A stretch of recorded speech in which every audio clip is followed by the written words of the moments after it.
오늘은 독일의 산업혁명에 대해서 얘기하겠습니다. 그런데 독일과 미국의 산업혁명을 얘기하면서 2차 산업혁명 또는 그리고 2차 경제혁명에 대해서 먼저 설명을 하고 독일과 미국에 대해서 이야기하겠습니다. 2차 산업혁명이라는 말이 있고 2차 경제혁명이라는 말이 있어요. 이건 학자들에 따라서 다르게 사용하는 건데 어떤 사람들은 2차 산업혁명 그러면 이거는 영국의 산업혁명은 1차 산업혁명이고 독일의 산업혁명 그리고 독일과 미국의 산업혁명을 2차 산업혁명이라고 부르는 사람들이 있어요. 독일과 미국은 영국에 비해서 1850~60년대에 늦게 했거든요. 19세기 말에. 그런데 결국은 이 나라들이 영국을 추월하게 됩니다.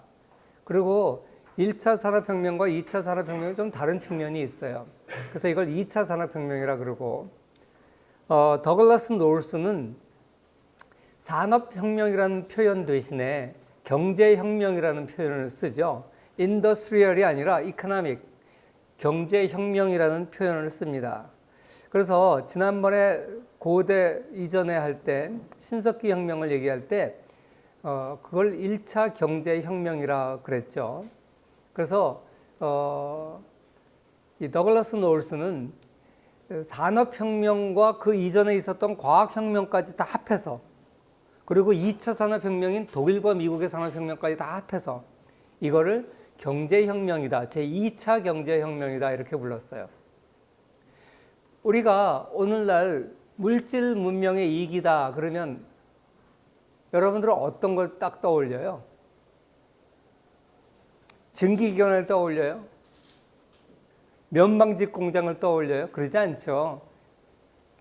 오늘날 물질 문명의 이기를 우리가 누리고 있다 이렇게 얘기하면 제일 먼저 떠오르는 게 아마 전기일 거예요. 그죠? 전기가 가버리면 이거 우리가 에어컨도 못 켜고 정말 아무것도 못하죠. 그리고 자동차. 요새 뭐 자동차도 이제 많이 변화가 돼서 전기 자동차도 나오고 하고 있지만 하여간 이 자동차, 전기 이런 거를 우리가 오늘 대표적인 그 문명의 이익이다. 이게 없으면 정말 불편할 거예요. 다른 건 없으면 뭐 증기기관 좀 없어진다고 해서 어떻게 되진 않아요. 기차 안 타면 되잖아. 그런데 전기하고 자동차 이거는 굉장히 필수품일 거예요. 자, 이런 식으로 가장 중요한 것이 그것인데 그거는 영국의 산업혁명의 결과가 아니에요. 그죠? 어떻게 보면 그거는 그 이전부터 있었던 많은 과학기술의 누적의 결과거든요. 그래서 이 2차 경제혁명에 대해서 좀 더 구체적으로 얘기를 하겠습니다. 더글라스 노스는 이 2차 경제혁명을 굉장히 폭넓게 했어요. 그 신석기 혁명이 구석기에서 신석기로 넘어가는 신석기 혁명이 약 1만 년 전에 있었잖아요. 이것처럼 어떻게 보면 과학혁명은 지난 시간에 우리가 살펴봤듯이 16세기, 15세기에 있었던 현상이에요. 그때부터 19세기 한 400년에 걸친 점진적인 변화, 이거를 제2차 경제혁명이라고 본 거죠. 신석기 혁명도 상당히 오랜 세월 동안 이루어진 거거든요. 그래서 사실 한번 따지고 보세요. 영국의 산업혁명은 과학기술이 이용됐습니까? 영국의 산업혁명은 어떻게 보면 숭늉공들의 계량기술이에요. 숭늉공들이 조금 더 계량을 한 거지 무슨 거기에 과학이 들어가지 않았어요. 추를 하나 더 달고 돌리던 거를 추를 여러 개 달았고 산업혁명 당시에 과학이 좀 들어갔다 그러면 유일하게 증기기관은 조금 과학이 들어갔어요. 그죠? 그 외에는 조금씩 기계가 개량된 거예요. 그러니까 그 업종에 종사하던 사람들이 약간씩 개량한 거죠. 반면에 오늘날 우리가 쓰고 있는 이 전기 같은 거, 화학 제품, 이거는 과학이 없이는 불가능한 거예요. 그죠? 그래서 영국의 산업혁명은 개량형 기술혁신이라 그러면 19세기 말에 전기를 발명하고 화학이 사용되고 화학 제품들이 등장하고 이런 것들은 전부 과학이 없어졌어는 불가능해요. 그래서 더글라스 노울스는 여기에 착안을 해서 16세기에 있었던 과학혁명부터 제2차 경제혁명의 시작이다. 그래서 지난번에 우리가 했던 갈릴레오라든지 코페르니쿠스 또 뉴턴에 이르기까지 일련의 과학의 놀라운 변화. 그 이전에는 자연을 숭배의 대상이고라고 생각했지 연구의 대상이 아니었는데 르네상스 이후에 인간을 재발견하면서 자연을 탐구의 대상으로 여기게 되고 그러면서 과학혁명이 일어난다 그랬죠. 그래서 이 과학혁명이 누적되면서 산업혁명 가져오고 그 다음에 제2차 경제혁명은 이렇게 놀라운 과학적 발견이 왔던 거예요. 그런데 중요한 것은 과학은 15세기, 16세기부터 발전이 되어 왔는데 이 과학을 산업에 응용하는 것은 상당히 늦었어요. 어떻게 하면 과학을 산업에 응용할 수 있을까요? 여러분, 러시아, 구소련이 과학은 상당히 발전돼 있었어요. 달나라도 가고 우주항공 기술도 발달하고 그때 당시 냉전체제 하에서 미국을 능가하기 위해서 우주 탐사 경쟁도 벌이고 핵무기도 경쟁적으로 만들고 그러면서 소련은 어마어마하게 많은 자원을 과학기술을 발전시키는 데 투자했습니다. 그 결과 소련은 굉장히 과학기술은 발전했는데 산업기술은 발달하지 않았어요. 그래서 소련의 소비재 같은 건 형편없이 낙후돼 있었어요.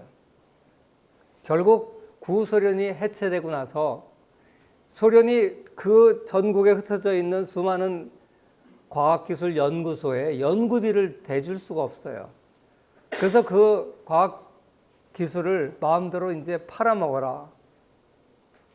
한국 같은 나라는 과학기술은 발전돼 있지 않았는데 산업기술은 발전돼 있어요. 왜? 딱 제품을 만들 수 있는 그 기술이 없으면 사오고 개발하려고 그러면 밑에서부터 나무부터 키워야 돼. 굉장히 시간이 많이 걸려요.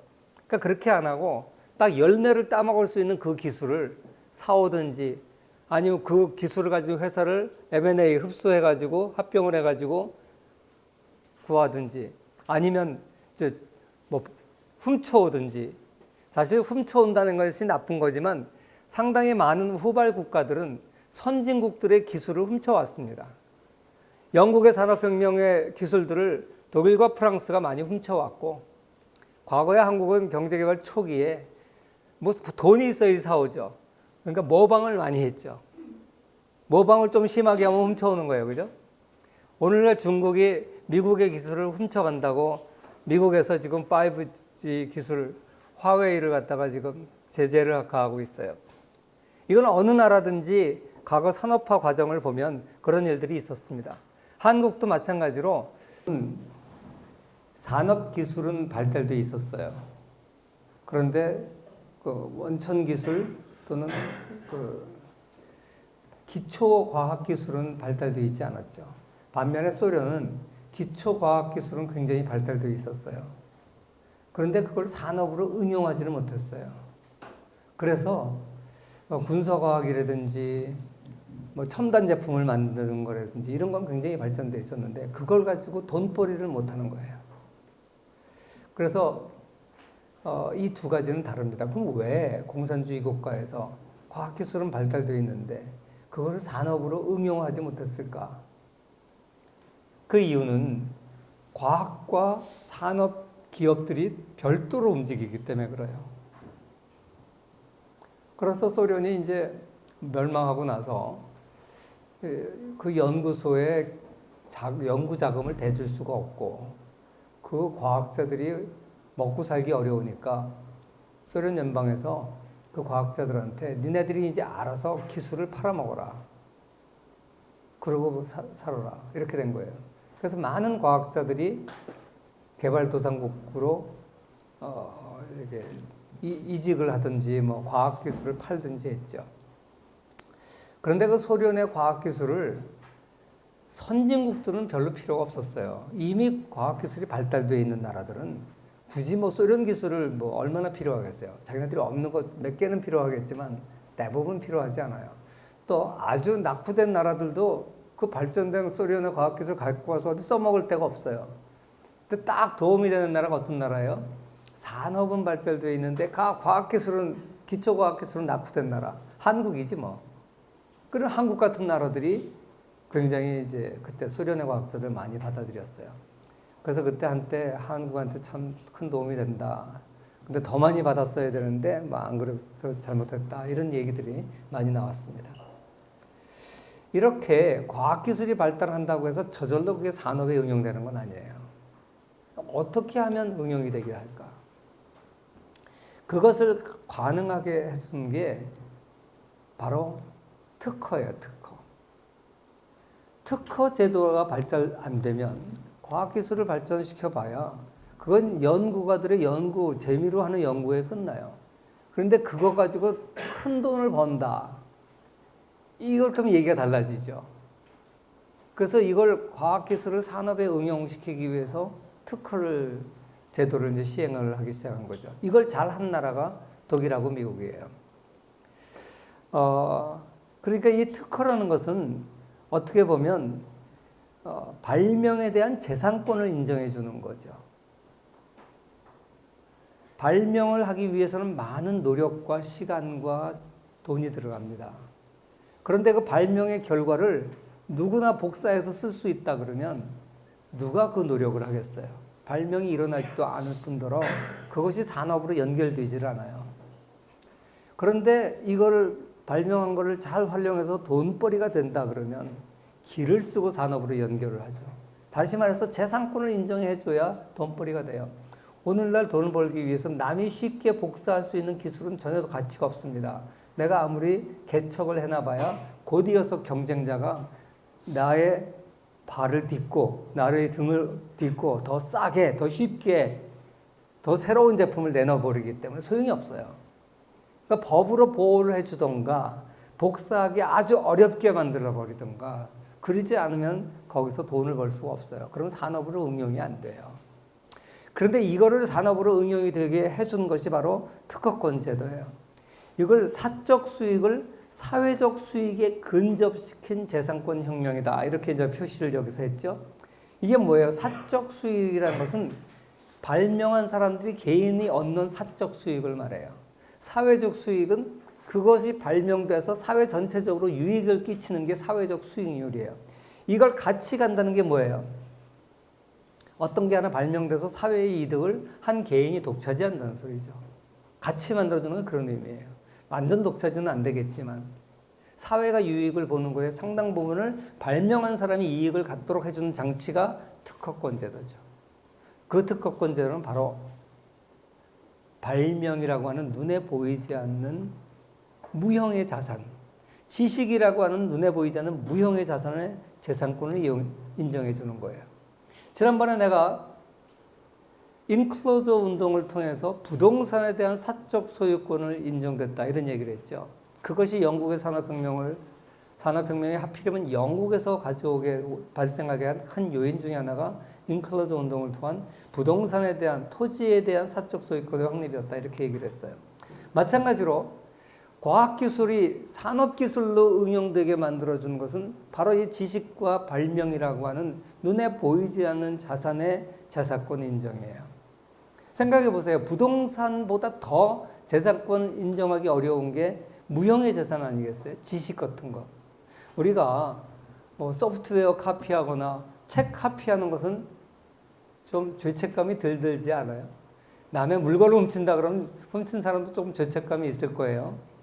그런데 눈에 보이지 않는 소프트웨어, 지식 훔친다.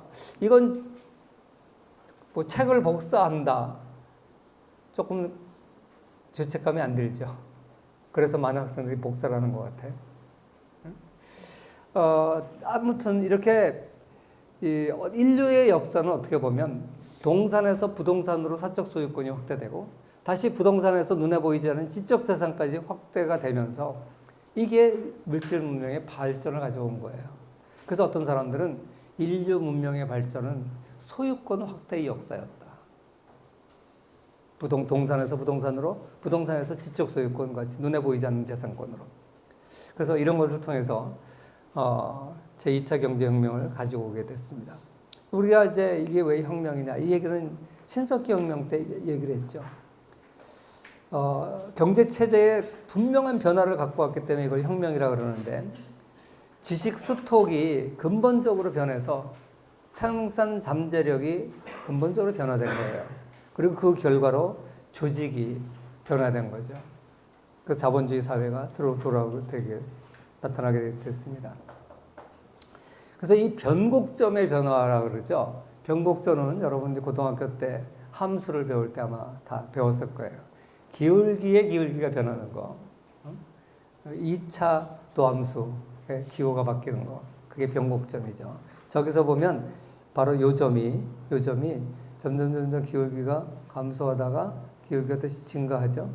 기울기의 변화율이 변하는 거. 이게 변곡점이죠. 그래서 이건 이제 얘기를 했고, 이 재산권 제도가 왜 중요하냐? 이건 지난번에도 한번 얘기했던 것 같은데, 사람들이 재산권이 보장되지 않으면 열심히 안 하죠.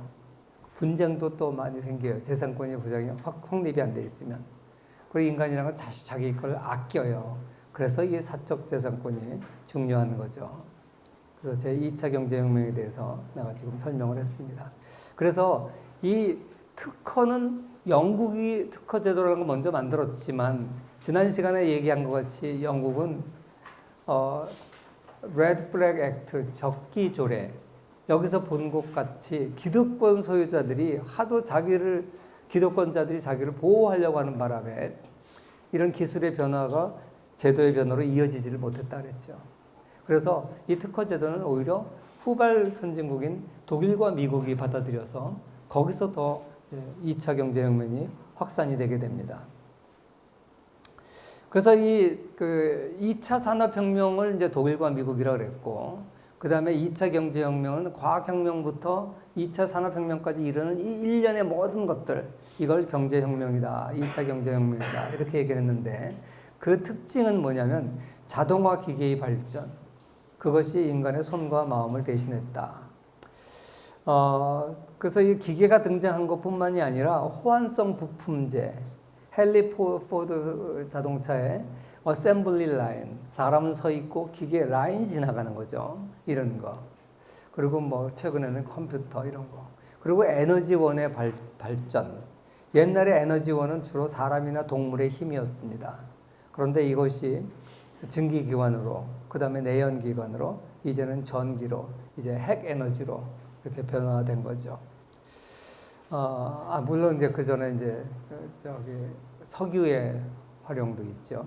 그 다음에 재료혁명, 청동기에서 철기로 왔다가 이제 석유에서 또 재료를 뽑아내요. 플라스틱 같은 거. 화학혁명이 생기면서 이런 재료혁명이 있었습니다.